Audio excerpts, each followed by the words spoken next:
En la parte 1 de nuestro documental sobre inventos suprimidos, analizamos algunos de los inventos más innovadores, desde el descubrimiento de la energía libre por parte de Nikola Tesla hasta las misteriosas circunstancias que rodearon la desaparición del automóvil impulsado por agua de Stanley Meyer. En esta segunda parte continuaremos presentando inventos que, por diversas razones que van desde intereses corporativos hasta intervenciones gubernamentales, nunca llegaron a la luz pública y quedaron en la oscuridad a pesar de su potencial para revolucionar nuestro mundo. Efecto estructural de la cavidad. Viktor Grebennikov fue un entomólogo autodidacta de Rusia. Su viaje hacia lo desconocido comenzó con una fascinación por el mundo natural, en particular el reino de los insectos, que creía que guardaba secretos de poderes extraordinarios, incluida la antigravedad. La piedra angular del descubrimiento de Grebennikov fue el efecto estructural de cavidad, CSE, un concepto que derivó de la observación de cerca de la estructura de los nidos de abejas y el comportamiento de los insectos. Todo comenzó a principios de los años 80, mientras Grebennikov acampaba en la vasta estepa siberiana. Mientras yacía en el suelo, de repente experimentó una sensación inusual, solo para descubrir que estaba tendido encima de una ciudad subterránea de abejas. Experimentó dolores de cabeza, zumbidos en los oídos y un sabor metálico en la boca, lo que despertó su interés por las peculiaridades de las estructuras naturales que lo rodeaban. Profundizando en este fenómeno, Grebennikov recogió partes del nido de abejas y comenzó a experimentar. Observó una inusual emanación de calor de las estructuras alveolares, una sensación que no podía detectarse ni medirse con instrumentos científicos convencionales. Esta observación lo llevó a teorizar sobre la existencia de un campo de fuerza generado por la configuración geométrica de los panales, un campo capaz de influir en el entorno circundante de maneras no comprendidas previamente por la ciencia. Las investigaciones de Grebennikov dieron un giro significativo cuando examinó las conchas de quitina de los insectos bajo el microscopio. Descubrió una estructura inusualmente rítmica y extremadamente ordenada que parecía desafiar la gravedad. Cuando intentó colocar dos de estas placas de quitina juntas, una placa flotó en el aire durante unos segundos antes de alinearse con la otra. Esta observación fue el primer paso hacia la comprensión de las propiedades antigravitatorias de ciertas estructuras naturales. Convencido del potencial de su descubrimiento, Grebennikov se embarcó en un proyecto para aprovechar el efecto estructural de la cavidad para uso humano. Construyó una plataforma con miles de caparazones de quitina adheridos a su parte inferior, creando lo que, según él, era un vehículo antigravedad. Según Grebennikov, este vehículo podía viajar a velocidades de hasta 1500 km por hora y alcanzar alturas de 300 metros del suelo. Lo más sorprendente es que el dispositivo supuestamente hacía invisible al conductor desde abajo y lo encerraba en un campo de fuerza similar a una burbuja que anulaba la inercia y la presión dinámica. A pesar de las increíbles afirmaciones y las profundas implicaciones de su trabajo, Grebennikov enfrentó el escepticismo y el rechazo de la comunidad científica. Después de que le denegaran su solicitud de patente en 1992, Grebennikov intentó compartir su innovador trabajo a través de un libro. Esta publicación tenía como objetivo detallar su descubrimiento, describiendo los principios y mecanismos detrás de su invención, complementada con una gran cantidad de imágenes a todo color y potencialmente incluyendo fotografías de una demostración de su dispositivo en un museo. Sin embargo, en un giro de los acontecimientos que plantea dudas sobre los motivos detrás de la decisión, los editores, potencialmente influenciados por presiones externas, modificaron significativamente el libro justo antes de su publicación. Esto implicó la eliminación de cientos de imágenes y todos los detalles esquemáticos que eran cruciales para comprender el trabajo de Grebennikov. Esta situación plantea la siguiente pregunta: ¿por qué Grebennikov, que ya estaba bajo el escrutinio y el escepticismo de sus pares, fue sometido a nuevos esfuerzos que parecían socavar la evidencia de su invención? Un viejo colega de Grebennikov sugirió que él era parte de la llamada clandestinidad científica, que enfrentaba oposición y tal vez incluso persecución por parte de la comunidad científica establecida y de los organismos gubernamentales. Quizás entonces el descubrimiento involuntario de Grebennikov fue más profundo y potencialmente perturbador de lo que se pensaba inicialmente. Podría ser que su trabajo abordara una fuerza o tecnología tan significativa que se consideró demasiado peligrosa o demasiado poderosa para permitir su acceso al dominio público, lo que provocó esfuerzos por enterrar sus hallazgos y silenciar la discusión en torno a ellos. El coche de cáñamo. En la década de 1940, en medio de la agitación de la Segunda Guerra Mundial y el auge de la era industrial, Henry Ford se embarcó en un proyecto innovador que divergía significativamente de las normas automotrices de su época. Conocido por su espíritu innovador y la revolucionaria producción en la cadena del modelo T, Ford dirigió su atención hacia la sostenibilidad medioambiental mucho antes de que se convirtiera en una preocupación mundial. Su visión se materializó en la forma de un automóvil que no solo funcionaba con combustible de biomasa, sino que también estaba construido a partir de ella, siendo el cáñamo el material principal. A new idea from Ford. Ford 420, the new car made from weed. How can cops stop you for the possession of drugs when your car is made entirely out of it? Esta iniciativa, aunque pionera, se encontró en las sombras, eclipsada por la industria petrolera dominante que estaba expandiendo rápidamente su huella global. El interés de Ford por los recursos renovables y los materiales sostenibles no fue una revelación repentina. Durante mucho tiempo había abogado por la interacción de la agricultura con la industria, creyendo que las granjas podrían servir como una fuente vital de materias primas para la manufactura. El concepto del hemp car fue una manifestación directa de esta creencia, mostrando el compromiso de Ford con la exploración de materiales y combustibles alternativos. La carrocería del automóvil estaba hecha de un material compuesto que incluía fibras de cáñamo, que, cuando se combinaban con otras fibras vegetales, daban como resultado un producto liviano, duradero y biodegradable. Este material no solo era respetuoso con el medio ambiente, sino que también tenía una resistencia a la tracción 10 veces mayor que la del acero, lo que ofrecía importantes beneficios de seguridad, además de ventajas ecológicas. Además, el hemp car fue diseñado para funcionar con biocombustible de cáñamo, derivado de las semillas de la planta de cannabis. Esta elección de combustible fue emblemática de la visión de Ford de un futuro en el que los automóviles no dependerían de fuentes de energía no renovables. El uso de biocombustible de cáñamo presentó una alternativa sostenible y de combustión limpia a la gasolina, prometiendo una reducción de las emisiones nocivas y un avance hacia una mayor independencia energética. La presentación pública del hemp car en 1941 fue un espectáculo que llamó mucho la atención. Ford demostró la resistencia de la carrocería del automóvil mediante una prueba con un mazo, donde el material resistió los golpes sin mostrar signos de daño, un testimonio de su notable durabilidad. A pesar de las características innovadoras y los beneficios medioambientales del hemp car, el proyecto no avanzó más allá de su demostración inicial. Las razones de esto son múltiples, y los intereses petroleros prevalecientes en la época desempeñaron un papel importante.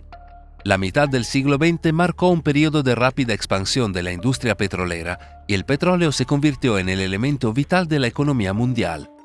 Este cambio hacia fuentes de energía basadas en el petróleo creó un entorno en el que los combustibles y materiales alternativos, como los propuestos por Ford, enfrentaron obstáculos importantes en términos de aceptación e implementación. La influencia económica y política de la industria petrolera, junto con su importancia estratégica, significó que iniciativas como el hemp car fueran marginadas. El panorama legal y cultural de la época también contribuyó a la desaparición del proyecto, ya que el cultivo de cáñamo enfrentaba restricciones cada vez mayores debido a su asociación con cepas psicoactivas del cannabis.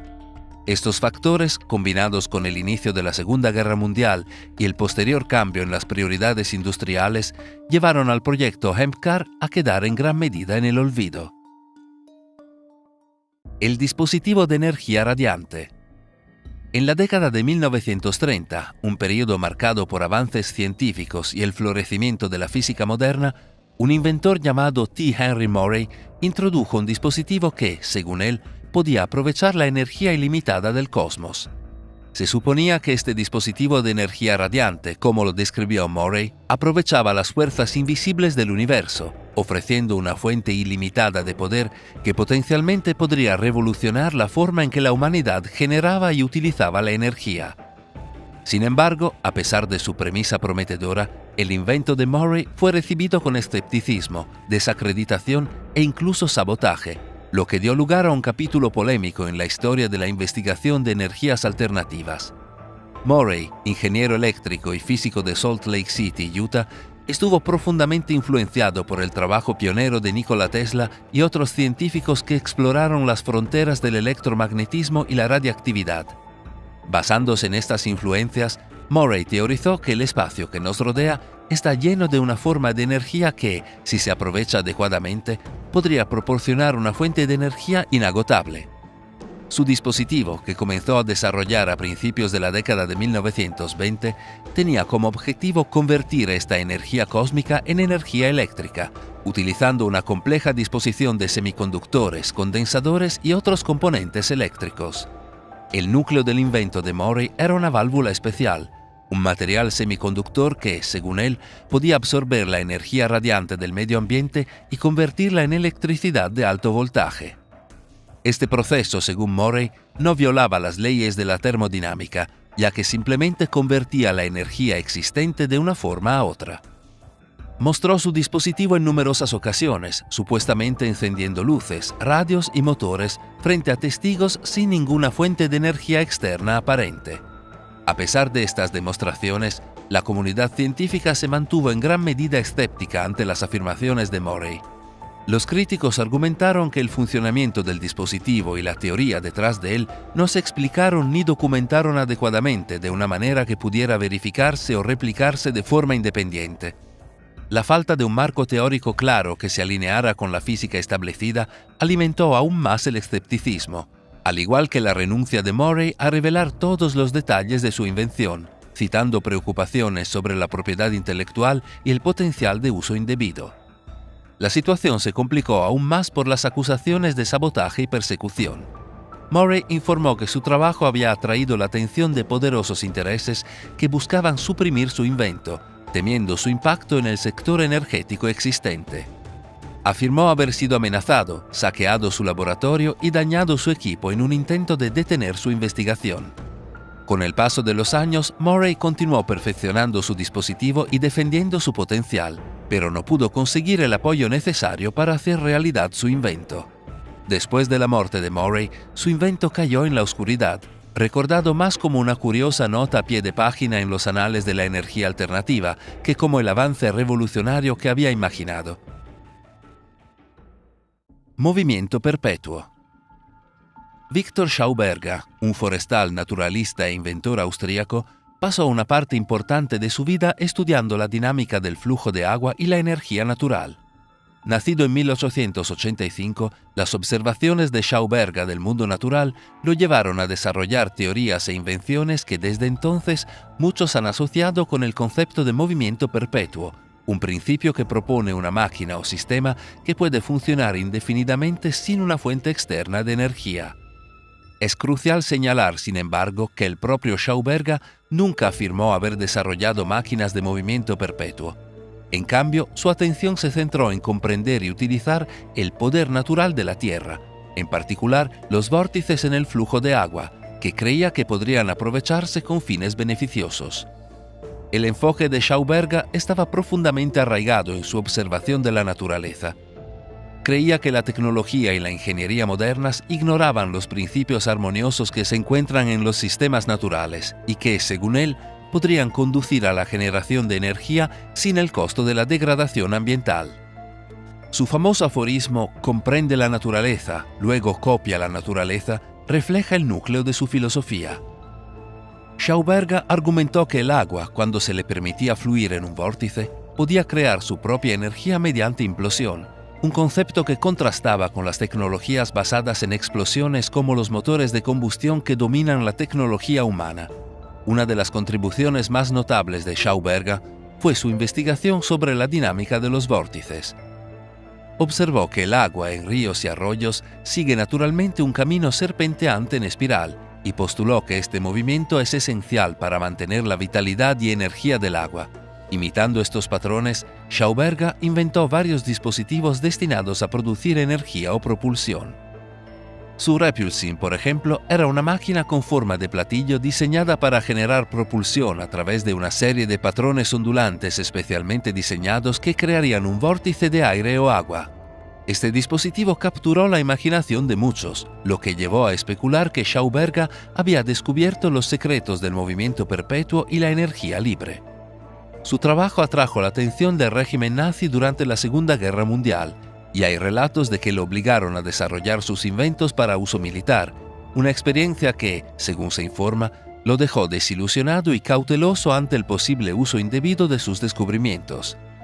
Después de la guerra, Schauberger continuó sus investigaciones, pero sus inventos nunca alcanzaron el éxito comercial ni el reconocimiento científico que esperaba. La controversia en torno al trabajo de Schauberger se intensificó después de que agentes de inteligencia estadounidenses lo detuvieron y lo retuvieron durante 9 meses. Durante este periodo, todos sus documentos y prototipos fueron confiscados y fue interrogado sobre sus inventos y sus actividades durante la guerra. Este episodio ha alimentado la especulación que sugiere que las innovaciones de Schauberger en el aprovechamiento de las energías naturales tenían tal potencial que se las consideraba una amenaza al orden científico, económico y político establecido, lo que llevó a su supuesta supresión por parte del gobierno de Estados Unidos. Castillo de Coral. Coral Castle es una estructura de piedra caliza o lítica ubicada en Olmsted, Florida, y se erige como una de las hazañas arquitectónicas más misteriosas del siglo XX. Creada en solitario por Edward Leedskalnin entre 1923 y 1951, esta estructura monumental pesa aproximadamente 1.100 toneladas. La tecnología detrás de Coral Castle, así como las técnicas empleadas por Leedskalnin, siguen siendo objeto de especulación e intriga, con teorías que van desde ciencias antiguas hasta formas desconocidas de energía. Los primeros años de vida de Edward Leedskalnin estuvieron marcados por una profunda angustia después de que su prometida de 16 años lo rechazara en Letonia. Luego emprendió un viaje a Estados Unidos, donde más tarde le diagnosticaron tuberculosis terminal. Sorprendentemente, sin embargo, afirmó haberse curado a sí mismo utilizando imanes, lo que también marcó el inicio de la misteriosa construcción del Castillo de Coral. Comenzó a construir lo que inicialmente llamó Rockgate Park, dedicándolo al amor perdido de su vida. Leedskalnin, que medía poco más de 1,5 metros y pesaba solo 45 kilos, trabajaba solo, principalmente de noche, para que nadie pudiera ver sus métodos. Afirmó haber descubierto los secretos de las pirámides, lo que le permitió mover y tallar piedras enormes. Las piedras utilizadas en la construcción son enormes y algunos bloques pesan hasta 30 toneladas. Sorprendentemente, los adolescentes locales que afirmaron haber visto trabajar a Leedskalnin por la noche describieron cómo observaron las enormes piedras moviéndose como si fueran manipuladas por alguna fuerza sobrenatural. Muchos especularon que empleó alguna forma de tecnología o conocimiento antiguo que desde entonces se ha perdido en el tiempo. Leedskalnin fue reservado sobre sus métodos, pero ofreció algunas pistas. Sugirió que entendía bien las leyes del peso y el apalancamiento, y fotografías de la época lo muestran usando trípodes hechos de madera. Sin embargo, estas herramientas parecen insuficientes para la tarea, lo que lleva a teorías de que Leedskalnin tenía un profundo conocimiento de las fuerzas magnéticas y utilizó este conocimiento para levantar y mover las piedras. Una teoría popular sobre la construcción del Castillo de Coral implica el uso de energía electromagnética o el campo magnético de la Tierra. Leedskalnin publicó varios folletos sobre corrientes magnéticas, lo que indica su profundo interés y posible dependencia de las fuerzas magnéticas para la construcción del Castillo de Coral. Creía que toda la materia estaba formada por imanes individuales y que este magnetismo inherente podría aprovecharse para lograr hazañas aparentemente imposibles.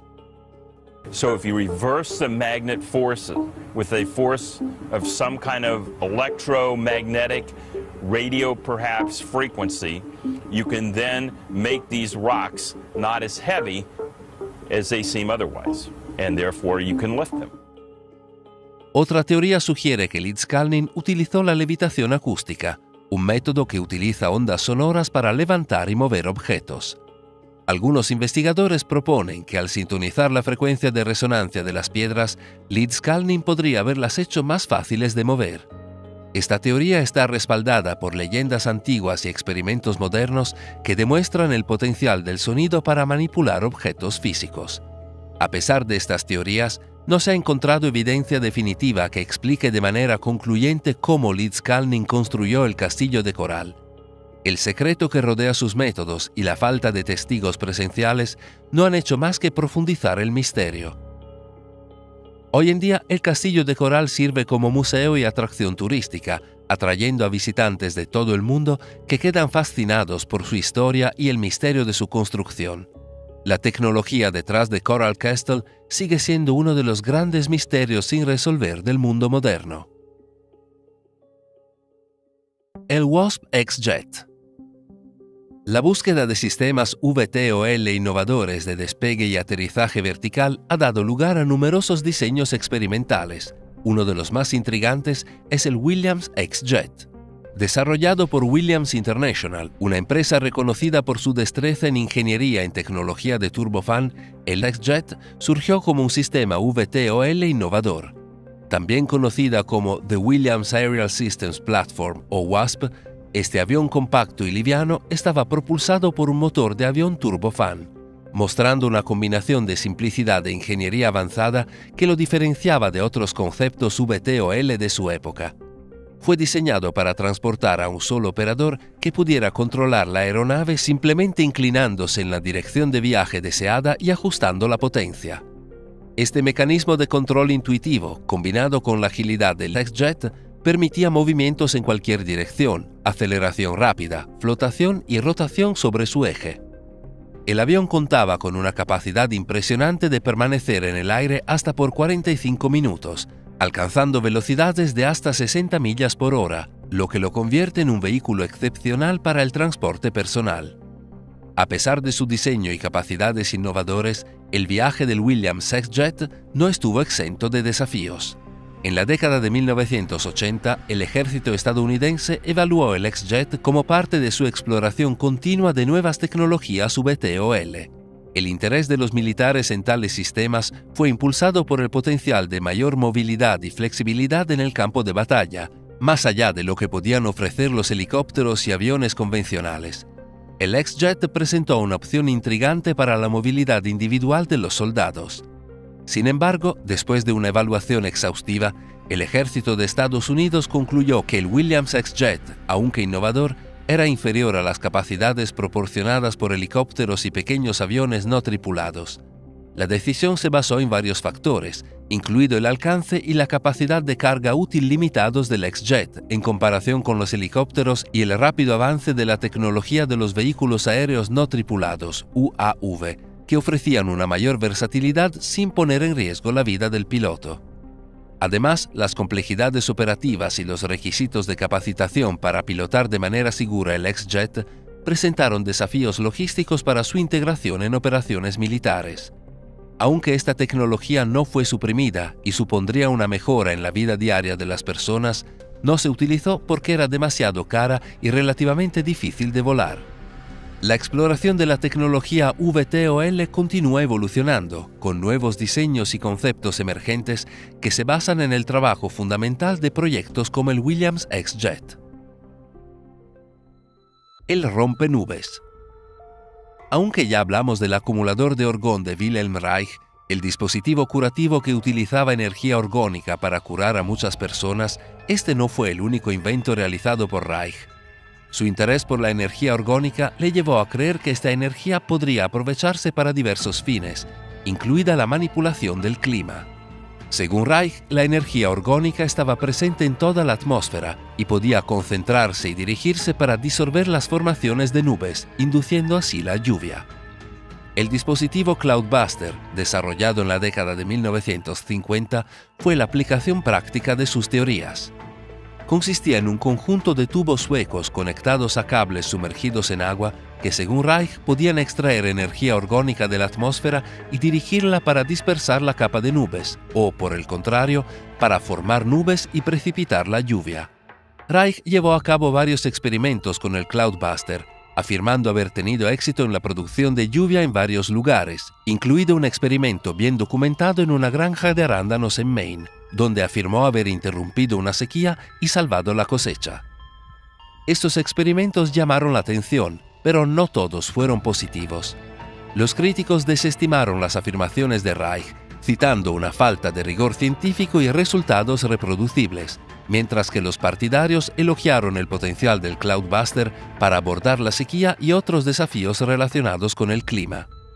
Los desafíos legales y gubernamentales que enfrentó Reich y su proyecto Cloudbuster fueron en parte consecuencia de la controversia más amplia en torno a su trabajo sobre la energía orgánica.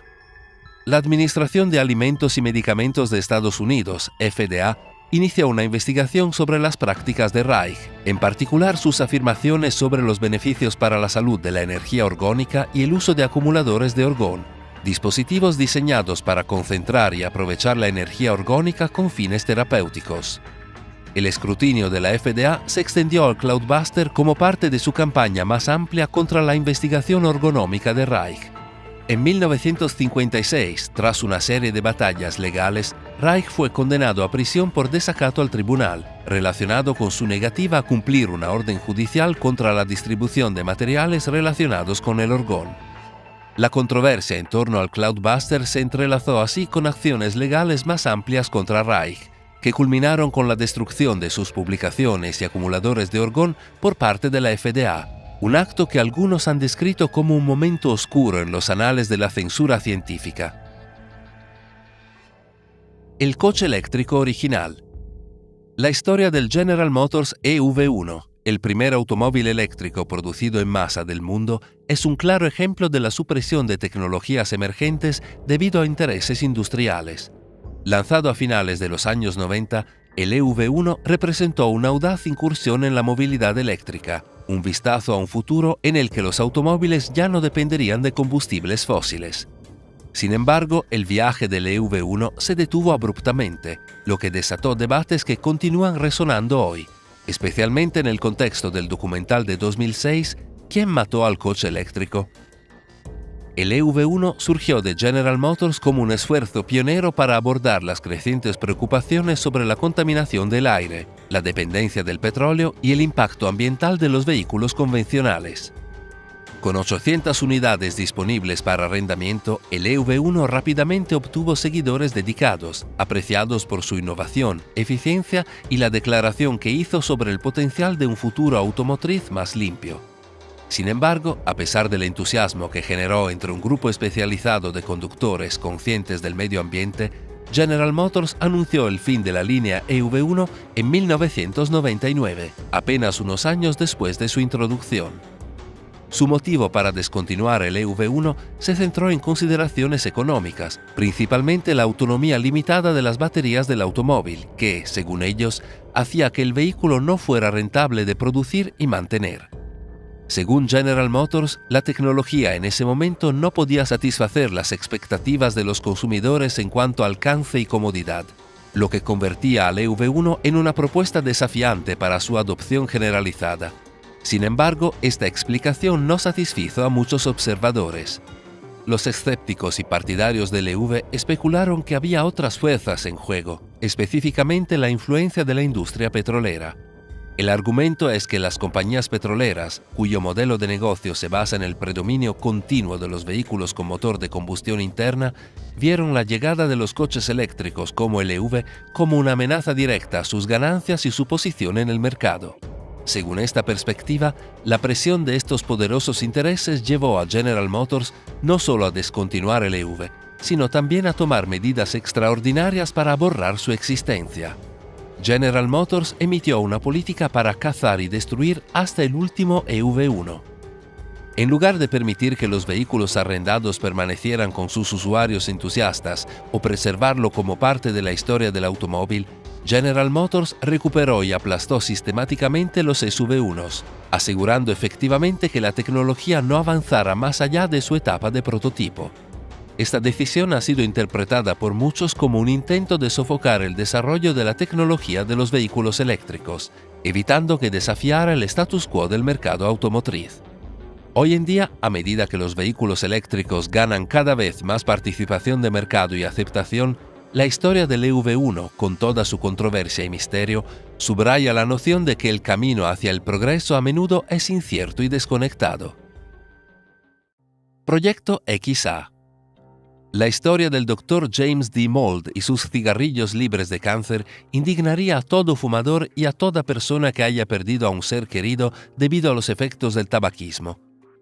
La historia de la publicidad de cigarrillos y las prácticas de la industria tabacalera respecto de la divulgación de riesgos para la salud es un capítulo controvertido. Es un hecho bien conocido que durante décadas las compañías tabacaleras participaron en agresivas campañas publicitarias que no solo promovían fumar como un hábito deseable y socialmente aceptable, pero también emplearon tácticas que restaron importancia o negaron rotundamente los riesgos para la salud asociados con el tabaquismo. Uno de los aspectos más notorios de estas campañas fue el uso de anuncios que presentaban médicos o implicaban respaldo médico, creando una narrativa engañosa sobre la seguridad de los cigarrillos. Desde principios hasta mediados del siglo XX, los anuncios de cigarrillos eran omnipresentes y aparecían en revistas, periódicos, vallas publicitarias y más tarde en la televisión. Estos anuncios fueron diseñados para atraer a una audiencia amplia, incluyendo mujeres, hombres e incluso adolescentes, utilizando diversos temas como glamour, masculinidad, sofisticación y alivio del estrés. A partir de la década de 1950, las investigaciones comenzaron a arrojar luz sobre los efectos perjudiciales del tabaquismo para la salud, pero las empresas tabacaleras lucharon enérgicamente para desacreditar estos hallazgos. Financiaron su propia investigación para crear dudas sobre los riesgos para la salud, se embarcaron en campañas de relaciones públicas para mantener la aceptabilidad social del tabaquismo y presionaron a los políticos para impedir o debilitar la regulación. Esto nos lleva a 1955, cuando un científico llamado Dr. James D. Mould se embarcó en una investigación innovadora con Liggett & Myers, una empresa tabacalera con sede en Carolina del Norte. Con la tarea de identificar componentes cancerígenos en el humo del cigarrillo, la investigación de Mould se centró en sustancias que causaban cáncer en ratones de laboratorio. Este esfuerzo llevó al inicio del proyecto XA, una audaz iniciativa destinada a crear un cigarrillo más seguro, eliminando o reduciendo estos ingredientes nocivos. El proyecto XA representó un cambio significativo con respecto a la fabricación tradicional de cigarrillos. Mould, con el apoyo de Liggett y la colaboración de A.D. Little Company, se dedicó a desarrollar un cigarrillo que no contribuyera al cáncer. Después de 25 años de rigurosa investigación y desarrollo, Mould presentó el XA, también conocido como cigarrillo de paladio. Este producto innovador utilizó nitrato de paladio y magnesio para neutralizar las sustancias cancerígenas presentes en el humo del cigarrillo. Las pruebas de laboratorio confirmaron la eficacia de estos cigarrillos para reducir la incidencia del cáncer entre animales de laboratorio, lo que marca un avance potencial en la seguridad de los productos de tabaco. Sin embargo, a pesar del respaldo inicial de Liggett, el proyecto encontró obstáculos insuperables. Los ejecutivos de la empresa, influenciados por sus asesores legales, decidieron retirar el apoyo al proyecto XA. Los abogados argumentaron que la introducción de un cigarrillo más seguro podría exponer a la empresa a una avalancha de demandas de consumidores perjudicados por sus productos tradicionales. Esta preocupación legal detuvo efectivamente el progreso del proyecto XA, lo que obligó a Mould a abandonar más de 2 décadas de trabajo. La directiva de Liggett a Mould de mantener inéditos sus hallazgos aseguró que el público siguiera ignorando el potencial de cigarrillos más seguros, dejando sin abordar los riesgos para la salud de los productos de tabaco convencionales. Otra razón por la que el cigarrillos de paladio nunca llegó a los estantes fue porque Liggett no quería romper filas con otros gigantes del tabaco como Philip Morris. Aunque la empresa sabía que el producto sería comercialmente viable y comercializable, estaba más preocupada por las posibles represalias de otras empresas tabacaleras de la industria. El cese del proyecto XA, después de una inversión de aproximadamente $10 millones, subraya un capítulo preocupante en la historia de la investigación del tabaco. Peor aún, Liggett y otros gigantes del tabaco continuaron vendiendo cigarrillos cancerígenos, a pesar de que eran plenamente conscientes de los riesgos para la salud asociados con lo que vendían. El generador Endershot. Lester Hendershot fue un inventor estadounidense que a finales de la década de 1920 afirmó haber desarrollado un dispositivo capaz de generar energía libre. Se decía que el generador Hendershot, como llegó a ser conocido, aprovechaba el campo magnético de la Tierra para producir electricidad sin necesidad de combustible. Este notable invento tenía el potencial de revolucionar el panorama energético mundial, ofreciendo una fuente ilimitada de energía que podría dejar obsoletas las fuentes de energía tradicionales. El invento de Lester Hendershot fue descrito como un generador autónomo, un dispositivo que supuestamente creaba energía a través de una serie de bobinas y condensadores sin la necesidad de una fuente de energía externa. Según se informa, las demostraciones de Hendershot del dispositivo a finales de la década de 1920 lo mostraban alimentando bombillas y motores, cautivando la imaginación del público y llamando la atención tanto de los medios como de los inversores potenciales. A pesar del entusiasmo inicial, se estaba llevando a cabo una fuerte campaña para socavar su tecnología, y algunos detractores llegaron incluso a demostrar públicamente un dispositivo que, según ellos, era de Hendershot, intentando demostrar su ineficacia. Este acto de desacreditación indicó a los partidarios de Hendershot que había esfuerzos concertados para socavar su trabajo. Sin inmutarse, Hendershot persistió con su generador de energía gratuito durante muchos años. A finales de la década de 1960 creyó que había logrado un gran avance que interesaría a la Marina de los Estados Unidos y preparó 2 modelos y una propuesta detallada de 56 páginas. Sin embargo, su propuesta fue rechazada. En abril de 1961, cuando el hijo de Hendershot regresaba de la escuela, encontró a su padre muerto. Registrado oficialmente como un suicidio, la ausencia de una investigación exhaustiva llevó a muchos, incluida su familia, a sospechar de un crimen, teorizando que su trabajo innovador representaba una amenaza significativa para las grandes corporaciones energéticas. Circularon rumores de que una importante corporación, cuyo nombre se negó a nombrar, había advertido a Hendershot que cesara todo trabajo relacionado con su generador, subrayando la posible perturbación que su invento podría causar en su lucrativo negocio. Supuestamente, Hendershot aceptó $25,000 con la condición de que detuviera su investigación durante 2 décadas. Había expresado a su familia temor por su seguridad, indicando la gravedad de las amenazas que enfrentaba. La muerte de Hendershot y la supresión de su invento siguen provocando profundas dudas. La discusión de todos estos inventos suprimidos que les mostramos es a la vez esclarecedora y desalentadora, y revela cómo estas innovaciones se cruzan con el poder y la codicia. Estas historias de invenciones suprimidas son una pérdida colectiva para nuestra sociedad, que se ve privada de tecnologías y soluciones potencialmente transformadoras. Sin embargo, dentro de estas historias de represión hay un hilo resistente de esperanza. Debemos seguir cuestionando y buscando verdades ocultas, al mismo tiempo que abogamos por un mundo donde la innovación no se niegue debido a la economía y la política, sino que se acepte por su potencial para mejorar la condición humana.